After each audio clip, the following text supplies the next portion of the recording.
Emmanuel Macron, lui, est sur tous les fronts, mais uniquement à l'international. Après Copenhague, Emmanuel Macron se rend à Berlin aujourd'hui. Il fêtera l'anniversaire de la réunification officielle de l'Allemagne avec le chancelier allemand Friedrich Merz.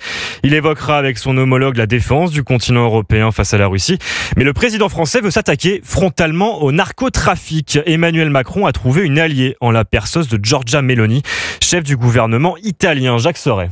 Oui, il y a encore 3 ans, un tel partenariat aurait été inenvisageable pour bon nombre de soutiens d'Emmanuel Macron. Nous avons lancé aujourd'hui, en coprésidence avec la présidente du Conseil italien, Madame Meloni. Giorgia Meloni, celle qui était décrite comme la candidate post-fasciste en 2022 dans les couloirs de l'Élysée, est devenue incontournable sur la scène européenne. C'est donc sur elle que s'appuie le chef de l'État pour lutter contre les trafics de drogue. Parce qu'on voit bien qu'on a besoin d'agir au niveau de l'Europe tout entière, du Caucase aux Balkans en passant jusqu'au nord de l'Europe, pour éradiquer véritablement ces trafics de drogue. Objectif, mutualiser les informations, coordonner les moyens entre Européens. Le narcotrafic, c'est 31 milliards d'euros de chiffre d'affaires en Europe, décrypte un conseiller du président, et seulement 1% est intercepté et confisqué.